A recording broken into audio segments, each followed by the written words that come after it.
ఆ మధ్యన 3,78,000 దాకా వెళ్ళినటువంటి వెండి తర్వాత 4 దాటుతుంది, 5 కూడా దాటుతుంటే ఆ తర్వాత వచ్చి మళ్ళీ 2,00,000 దాకా వచ్చి మళ్ళీ ఇప్పుడు యుద్ధం సమయంలో 2,75,000 దాకా వెళ్తుంది.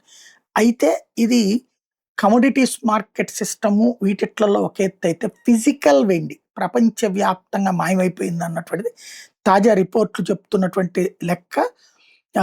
రియల్ టైం లెక్క చూస్తే అక్టోబర్ 2025 నాటికే చాలా వరకు తగ్గిపోయింది. ఇప్పుడు కామెక్స్ వాళ్ళకి సంబంధించి 530 మిలియన్ల అంటే వెండి వాళ్ళ దగ్గర ఉంటే 351.3 మిలియన్లు వెళ్ళిపోయిందట. హెచ్జి షాంఘై వాళ్ళ దగ్గర 39 మిలియన్ల వెండి ఇదివరకు ఉంటే 14.3 మిలియన్లు వెళ్ళిపోయిందట.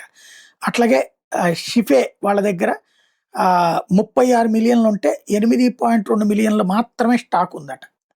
77% వెళ్ళిపోయిందట. ఇప్పుడు అట్లాగా ఫిజికల్గా వెండి వెళ్ళిపోయింది. ఇప్పుడు ఆన్ పేపర్ మాత్రమే నడుస్తుందని చెప్తున్నారు.